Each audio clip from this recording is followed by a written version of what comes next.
Hi, I'm Mariangela D'Acunto, and you're watching Earth from Space. Today, Copernicus Sentinel-2 takes us over Zeeland, the westernmost province in the Netherlands. Located around 150 kilometers from Amsterdam, Zeeland consists of a complex system of islands, peninsulas, and waterways. The province of Zeeland lies on the large river delta at the mouth of several rivers. The lighter aqua colors in the image depict the shallow waters of the delta, with riverbeds and several sandbanks visible. The brown-colored waters indicate a higher sediment content, which contrasts with the darker waters of the North Sea. The port of Rotterdam, the largest seaport in Europe, is visible top right in the image.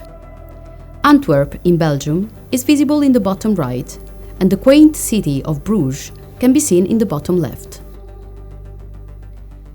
Zeeland is one of the main agricultural provinces in the Netherlands, with one of the largest areas of arable farmland.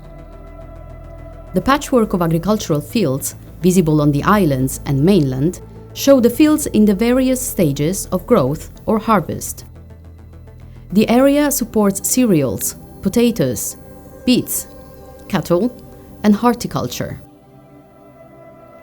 Large parts of Zeeland, which translates to sea land, lie below sea level. The province was the site of a deadly flood in 1953, brought on by a combination of high spring tides and a strong windstorm that severely damaged the low-lying coastal region. As a result, the Dutch government began to implement the Delta Project, an elaborate system of dikes, canals, dams and bridges to hold back the North Sea. In this image, the 9-kilometer-long Eastern Schelde storm surge barrier is visible between the islands.